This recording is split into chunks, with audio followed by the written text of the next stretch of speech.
There are professions that bring you face to face with death every day, but few people understand what it truly means to care for the dead.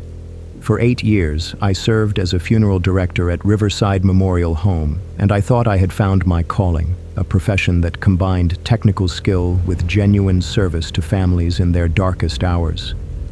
I believed I understood the dignity of death and the sacred trust that comes with caring for those who can no longer speak for themselves. I was wrong about everything, including the people I trusted most. My name is Marcus Holloway, and what I'm about to tell you will sound impossible, even insane. I've told this story to police officers, journalists, and anyone else who would listen, but no one believed me. They said I was suffering from stress, that working with the dead for so long had finally taken its toll on my mental health. Some suggested I needed professional help. Others simply walked away, unwilling to hear what they considered the ravings of a man who had spent too much time alone with corpses.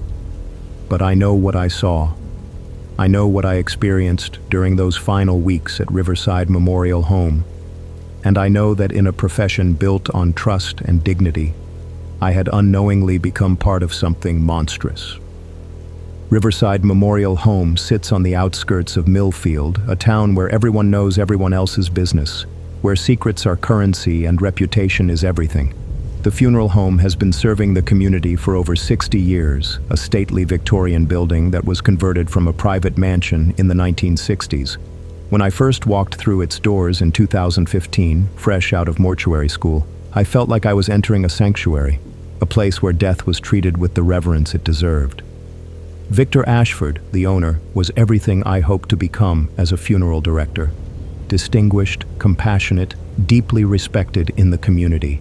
He hired me as an assistant director and became something of a mentor, teaching me not just the technical aspects of the profession, but the emotional intelligence required to guide families through their grief. Marcus, he told me during my first week, we're not just preparing bodies, we're preserving dignity, providing closure, helping people say goodbye. Never forget that what we do here matters more than most people realize. I took those words to heart. For 7.5 years, I threw myself into the work with a dedication that bordered on obsession.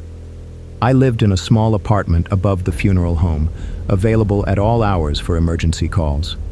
I studied every aspect of mortuary science, from embalming techniques to grief counseling. I became the person families called when they needed someone who would treat their loved ones with absolute care and respect. The work became my identity. When people asked what I did for a living, I didn't just say I was a funeral director. I explained that I was a guardian of final dignity, a professional who ensured that death was met with grace rather than indifference. It sounds pretentious now, but at the time, it felt like the most important work in the world. That sense of purpose made what happened next so much more devastating. It started with a phone call on a rainy September evening. Mrs. Eleanor Hartwell, an 83-year-old widow, had passed away peacefully in her sleep. Her daughter Patricia was calling to arrange for transport and to begin planning the funeral service. It was exactly the kind of call I had handled hundreds of times before: a natural death, a grieving family, a need for professional guidance through an impossible time. But when Mrs. Hartwell's body arrived at the funeral home the next morning, something felt different. I had prepared elderly patients who had died in their sleep before, and there was usually a peacefulness to them, a sense that death had come gently, without struggle or fear. Mrs. Hartwell's body told a different story. Her face was contorted in an expression of terror, her hands clenched into fists so tight that her fingernails had drawn blood from her palms. Most disturbing of all, there were faint bruises around her throat that looked suspiciously like finger marks. I stood in the preparation room, staring at Mrs. Hartwell's body and trying to reconcile what I was seeing with what I had been told about her death. The official cause was listed as cardiac arrest, a natural death for someone her age, but the physical evidence suggested something far more sinister. For the first time in my career, I found myself questioning not just a death certificate, but my own professional judgment. Was I seeing things that weren't there? Had the stress of working with death finally begun to affect my perception? Or was I the only person willing to see what others preferred to ignore? I called Dr. Helena Vance, the county coroner who had signed Mrs. Hartwell's death certificate. Dr. Vance was a respected professional who had been serving the county for over 15 years. If anyone could help me understand what I was seeing, it would be her. "Dr. Vance," I said when she answered her phone. "I'm calling about Eleanor Hartwell. I have some concerns about the physical presentation of the body that I'd like to discuss with you." There was a pause before she responded, and when she did, her voice carried an edge that I had never heard before. "Mr. Holloway, I've already completed my examination and filed my report. Mrs. Hartwell died of natural causes. I'm not sure what concerns you might have, but I can assure you that my findings are accurate." I tried to explain what I had observed, the expression of terror, the defensive positioning of the hands, the bruising around the throat. But Dr. Vance cut me off with an abruptness that seemed unprofessional. "Mr. Holloway, I think you may be overthinking this. Bodies can present in unusual ways after death, especially in elderly patients. What you're describing is well within the range of normal post-mortem changes. I suggest you proceed with the preparation as usual." I hung up the phone, feeling more confused than reassured. Dr. Vance's dismissive response seemed out of character for someone who had always been thorough and professional in our previous interactions. But I was also aware that I might be letting my imagination run away with me. Working with death every day could play tricks on your mind, and perhaps I was seeing sinister signs where none existed. That night, as I prepared Mrs. Hartwell's body for viewing, I tried to focus on the technical aspects of the work rather than the questions that were nagging at me. But as I worked, the preparation room grew cold in a way that seemed to have nothing to do with the building's heating system. The fluorescent lights flickered intermittently, casting shifting shadows that made me feel uneasy. Most unsettling of all, I had the persistent feeling that I was being watched. I want to be clear about something. I'm not a superstitious person. I don't believe in ghosts or spirits or supernatural intervention. What I experienced that night could have been the result of stress, fatigue, or simply the psychological pressure of working alone in an old building. But the feeling was so strong, so persistent, that I found myself looking over my shoulder repeatedly as I worked. Then I heard it. A sound so faint that I almost missed it. It was barely audible above the hum of the ventilation system, but it sounded like someone whispering. I stopped working and listened carefully, but the sound had ceased. I told myself that it was probably just the building settling, or perhaps the wind moving through the old ventilation system. But as I resumed my work, I heard it again. This time it was clearer, though still too faint to make out any words. It sounded urgent, desperate, as if someone was trying to communicate something of vital importance. I completed the preparation as quickly as possible and left the room, locking the door behind me. As I climbed the stairs to my apartment, I tried to rationalize what I had experienced. The sounds could have been anything: settling wood, wind, the building's old plumbing. The feeling of being watched was probably just my mind's way of processing my concerns about Mrs. Hartwell's death. But that night, I lay awake thinking about the expression of terror on Mrs. Hartwell's face, about Dr. Vance's dismissive response to my concerns, about the strange atmosphere in the preparation room. For the first time since I had started working at Riverside Memorial Home, I felt like I was surrounded by secrets that I didn't understand. The next morning brought Mrs. Hartwell's viewing, and with it, a conversation that would change everything I thought I knew about my profession and my community. Patricia Hartwell arrived early, before the official viewing hours, to spend some private time with her mother. She was a woman in her 50s who had clearly been devastated by her loss, but there was something else in her expression, a confusion and anger that went beyond normal grief. "Mr. Holloway," she said as I led her into the viewing room, "I need to ask you something, and I need you to be completely honest with me." I assured her that I would answer any questions she had to the best of my ability. "When you prepared my mother's body," she continued, "did you notice anything unusual, anything that seemed wrong?" The question caught me off guard. I had been struggling with my own observations about Mrs. Hartwell's death. but I hadn't expected her daughter to have similar concerns. "What do you mean by unusual?" I asked carefully. Patricia looked around the viewing room as if she was afraid of being overheard, then moved closer to me and lowered her voice. "My mother called me 3 days before she died. She was terrified about something, but she wouldn't tell me what. She said she had discovered something that could get her killed if the wrong people found out about it." I felt a chill run down my spine as Patricia continued.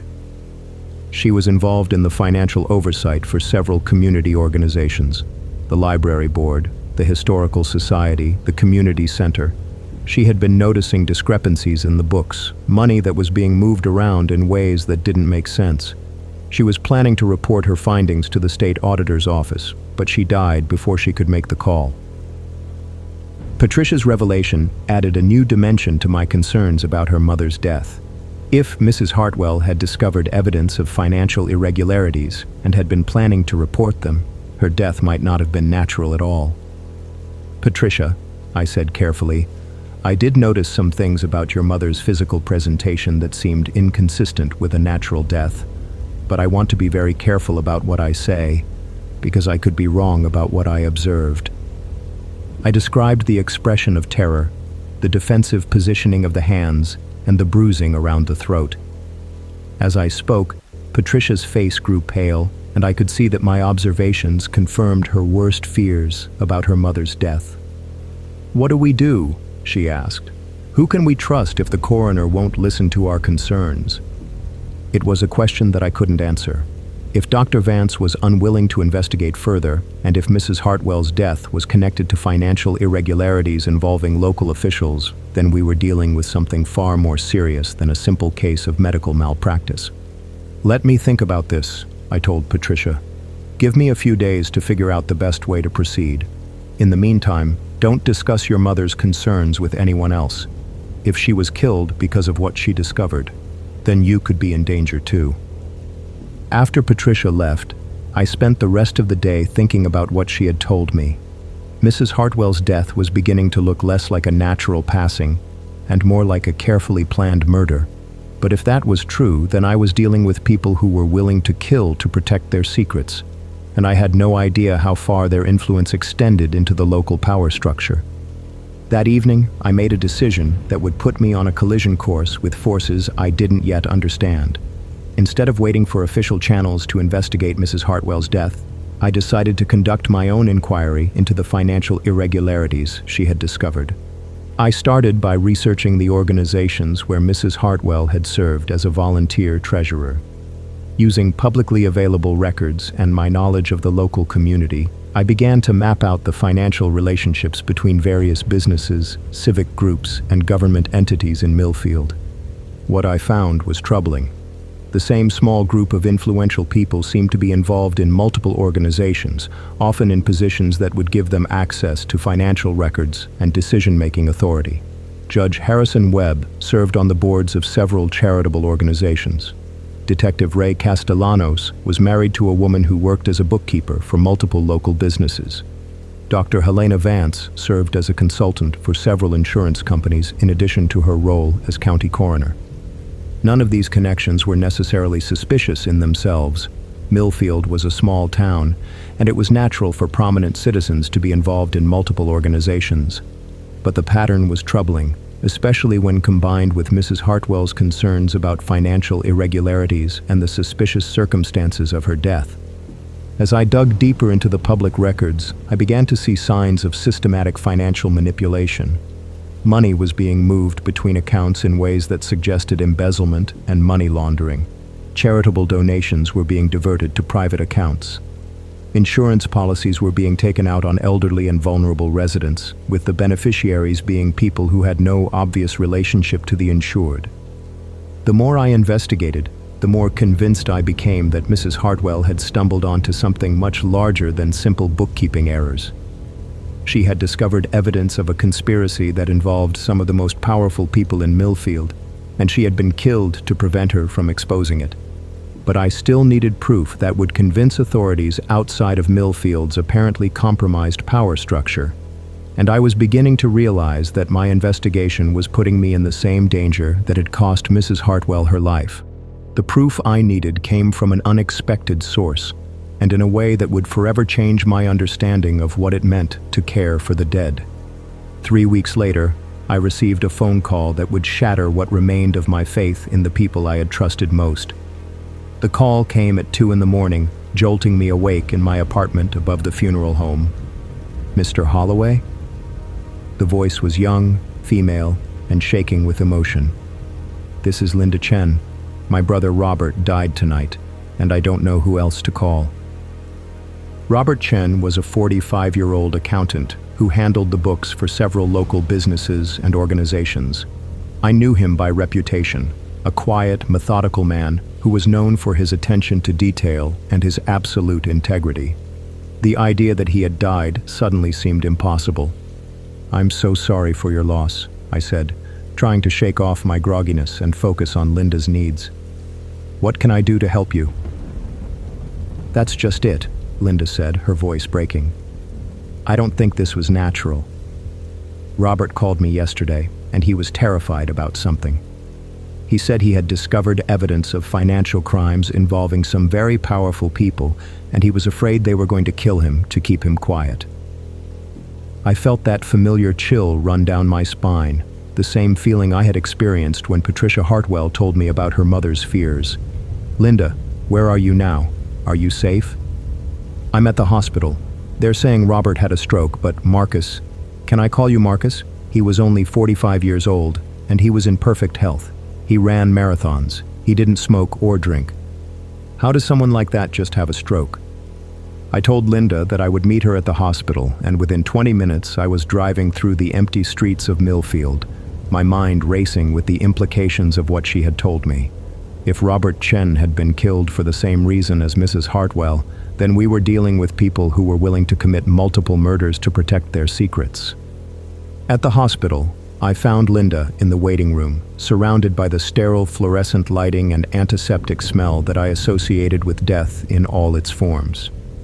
She was a woman in her early 40s, with the same careful, intelligent eyes that I remembered from her brother. But those eyes were now red with tears and wide with fear. "Marcus," she said when she saw me, "thank you for coming. I didn't know who else to call. The police are treating this as a natural death, and the coroner, Dr. Vance, she won't even listen to my concerns." I sat down beside Linda and listened as she told me about her brother's final days. Robert had been conducting audits for several local organizations when he began to notice patterns in the financial data that didn't make sense. Money was being moved between accounts in ways that suggested systematic embezzlement. Insurance policies were being taken out on elderly residents without their knowledge. Charitable donations were being diverted to private accounts controlled by a small group of local officials. He was planning to take his findings to the FBI, Linda said. He had copies of all the documents, and he was going to drive to the state capitol this weekend to meet with federal investigators. But now he's dead, and I'm afraid they're going to come after me next. As Linda spoke, I realized that Robert Chen's investigation had uncovered the same conspiracy that Mrs. Hartwell had discovered. But unlike Mrs. Hartwell, Robert had been systematic in documenting his findings. If his evidence still existed, it could be the proof we needed to expose the entire network. "Linda," I said carefully, "do you know where Robert kept his documentation? Did he make copies of the evidence he had gathered?" "He kept everything in a safe deposit box at the bank," she replied. "He gave me a key last week and told me that if anything happened to him, I should take the contents to the FBI. But I'm scared, Marcus. If they killed Robert for what he knew, what's to stop them from killing me too?" I understood Linda's fear, but I also knew that we couldn't let Robert's death be in vain. If we could get his evidence to federal authorities, we might be able to bring justice for both Robert and Mrs. Hartwell. "We'll figure this out together," I told Linda. "But first, I need to see Robert's body. I need to document what I observe, just like I did with Mrs. Hartwell." When Robert's body arrived at Riverside Memorial Home the next morning, my worst fears were confirmed. Like Mrs. Hartwell, Robert showed clear signs of having died in terror and struggle. His hands were clenched into defensive fists. His face was contorted in an expression of agony, and there were unmistakable ligature marks around his neck. But this time, I was prepared. I photographed everything I observed, documenting the evidence with the same methodical precision that Robert had used in his financial investigations. I measured the ligature marks, noted the positioning of the body, and recorded every detail that contradicted the official cause of death. As I worked, I found myself thinking about the path that had brought me to this moment. 3 weeks ago, I had been a respected funeral director who took pride in serving his community. Now I was documenting evidence of murder while surrounded by the tools of my trade, wondering how many other deaths I had prepared without recognizing the signs of violence. The realization that I had been unknowingly complicit in covering up murders was devastating. How many families had I comforted while their loved ones' killers walked free? How many times had I prepared bodies for burial without recognizing that they were victims of homicide rather than natural death? That night, I sat in my apartment above the funeral home, staring at the photographs I had taken of Robert's body and trying to process the magnitude of what I had discovered. I was no longer just a funeral director. I was a witness to systematic murder and possibly the only person in a position to expose the truth. But I was also terrified. If the conspirators were willing to kill Mrs. Hartwell and Robert Chen, they wouldn't hesitate to eliminate me as well. I was living directly above the place where they brought their victims, working for a man who might be part of their network, surrounded by people who had proven they would do anything to protect their secrets. The next morning brought a conversation that would confirm my worst fears about the people I had trusted most. Victor Ashford arrived at the funeral home earlier than usual, and I could see immediately that something was wrong. His usual composed demeanor was replaced by an agitation that I had never seen before.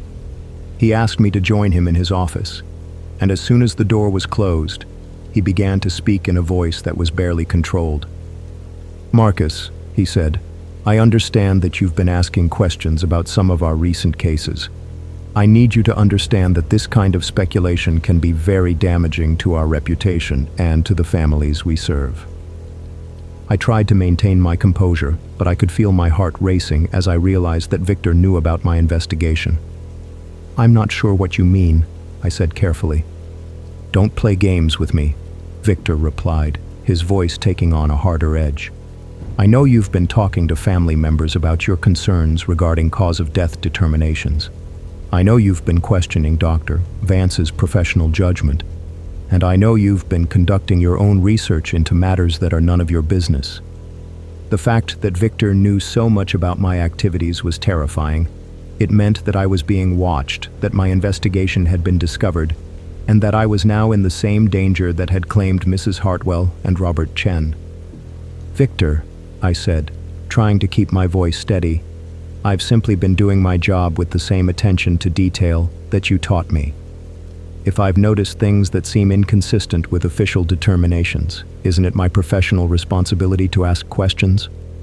Victor stood up from behind his desk and moved closer to me, his expression becoming more menacing with each step. "Your professional responsibility is to prepare bodies for burial and to support grieving families. It is not to second-guess medical professionals or to conduct amateur investigations into matters you don't understand." "But what if those medical professionals are wrong?" I asked. "What if the deaths we're handling aren't natural?" Victor's response chilled me to the bone. "Marcus, you need to understand something very clearly. The people who run this town have been very patient with your curiosity. But that patience is not unlimited. If you continue to ask questions and make accusations, you're going to find yourself in a very dangerous position." The threat was unmistakable, and it confirmed what I had begun to suspect. Victor Ashford was part of the conspiracy. The man who had been my mentor, who had taught me about dignity and service, was helping to cover up murders. "Are you threatening me, Victor?" I asked, though I already knew the answer.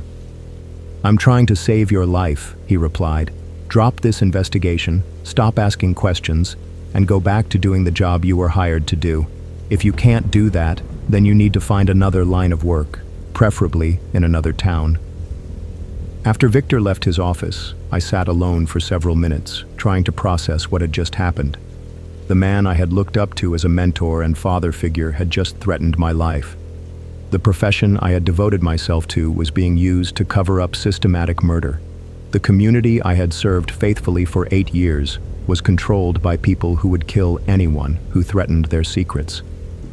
I realized that I had reached a point of no return. I could either abandon my investigation and live with the knowledge that I was complicit in covering up murders, or I could continue seeking the truth and risk becoming the next victim. The choice should have been easy.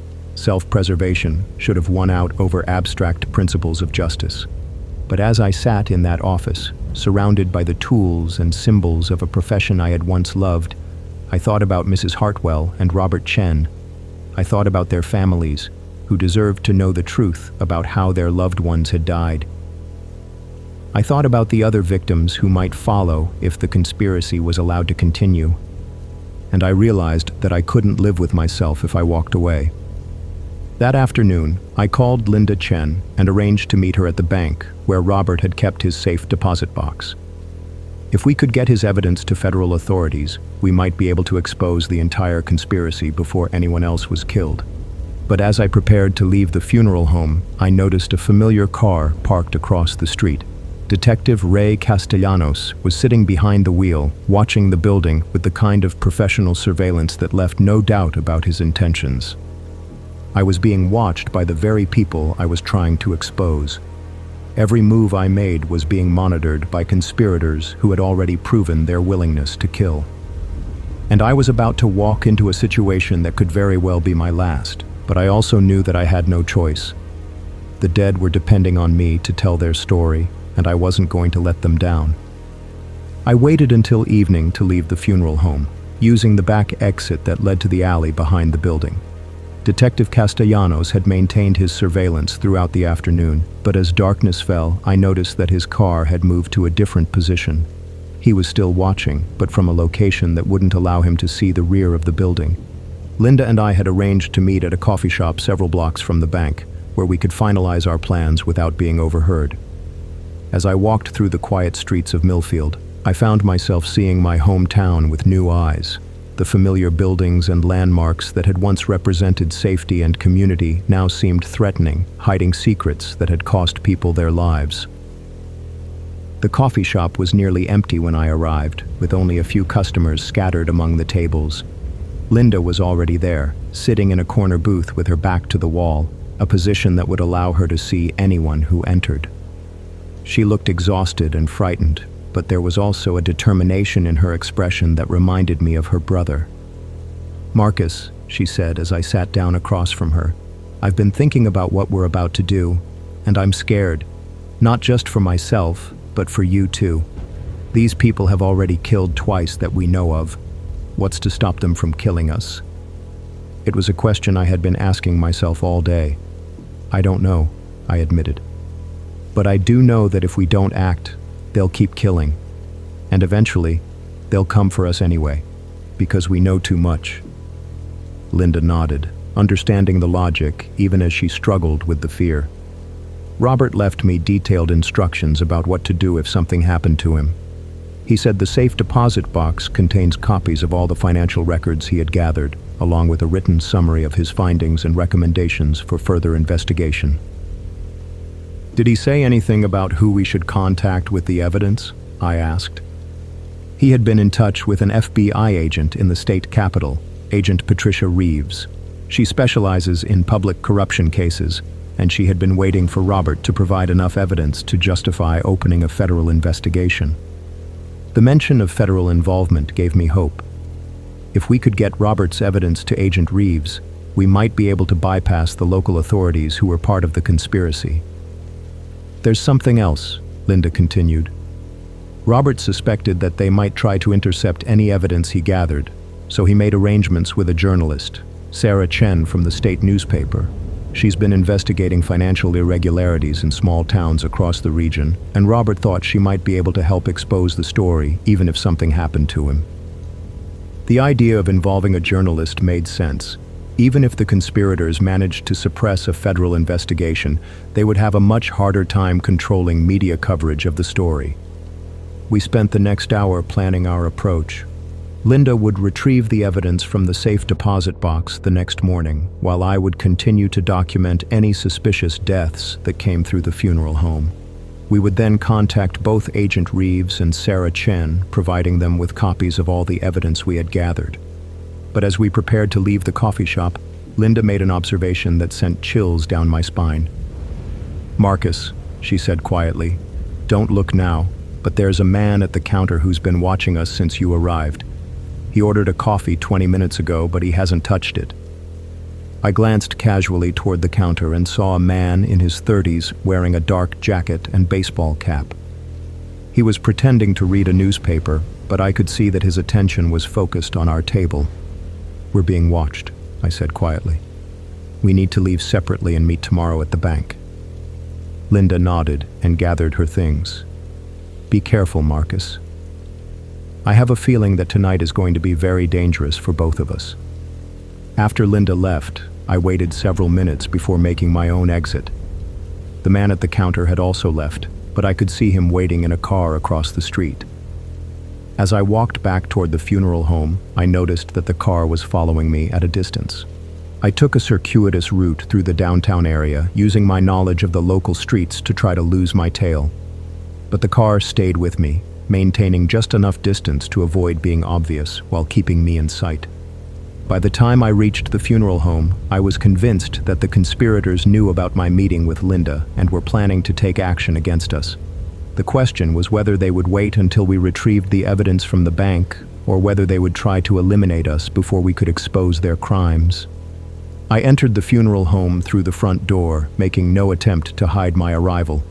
If they were going to come for me, I wanted to be in a place where I had some advantage, a building I knew intimately, with multiple exits and hiding places. But as I climbed the stairs to my apartment, I realized that the funeral home might not be the sanctuary I had hoped for. Victor Ashford had keys to every room in the building, and he had already made it clear that he was part of the conspiracy. If the conspirators decided to eliminate me tonight, they would have easy access to my apartment. I spent the next several hours preparing for what I was increasingly certain would be an attempt on my life. I gathered all the evidence I had collected, photographs of the bodies, notes from my conversations with family members, documentation of the financial irregularities I had discovered. I made copies of everything and hid them in different locations throughout the building. If they killed me, at least there would be a record of what I had discovered. Around midnight, I heard the sound of a car pulling up outside the funeral home. I looked out my window and saw Victor Ashford getting out of his vehicle, along with two other men I didn't recognize. They moved with the purposeful efficiency of people who had done this before. I knew that I had only minutes before they reached my apartment.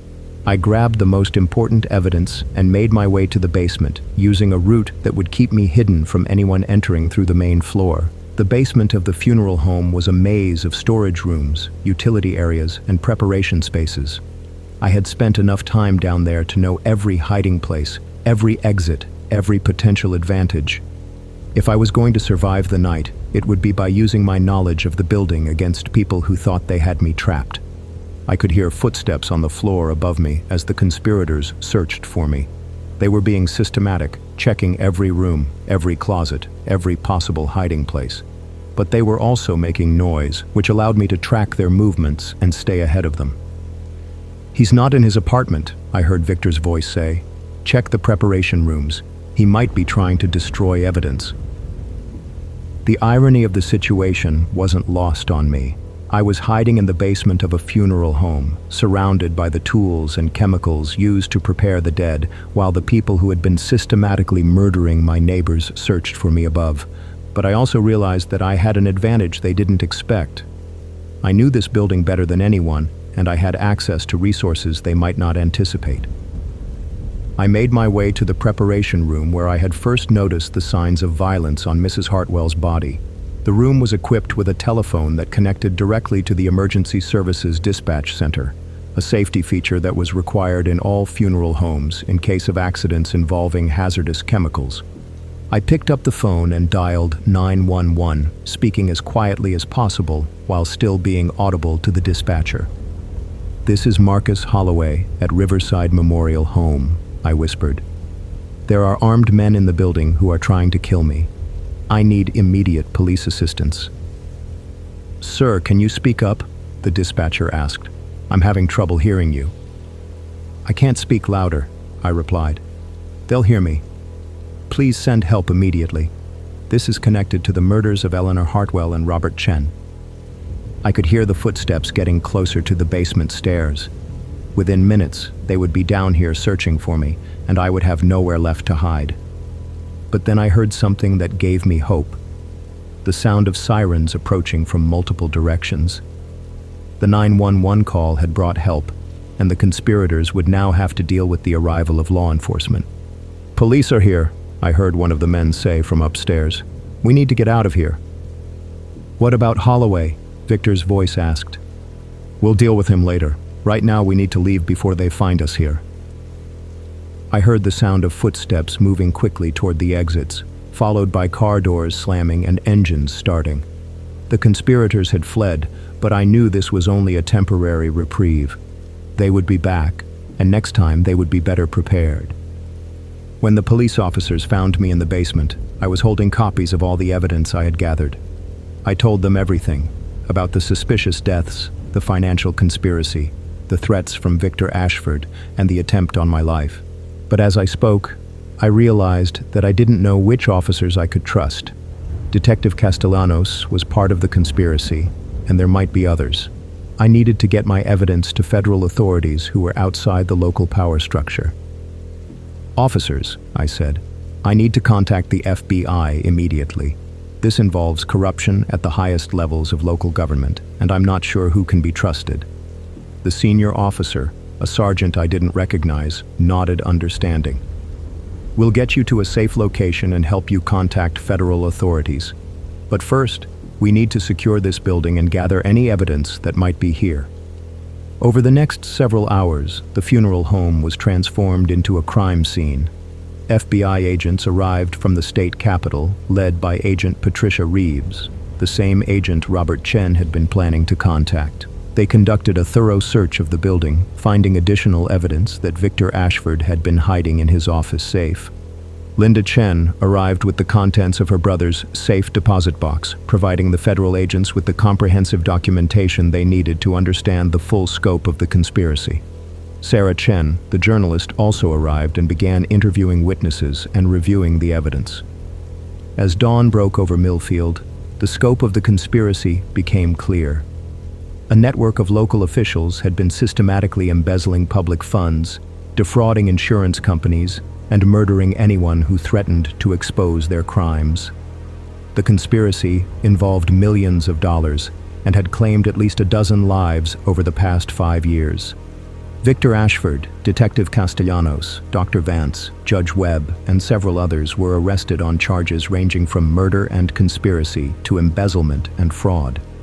The evidence we had gathered provided prosecutors with everything they needed to build cases that would put the conspirators in prison for the rest of their lives.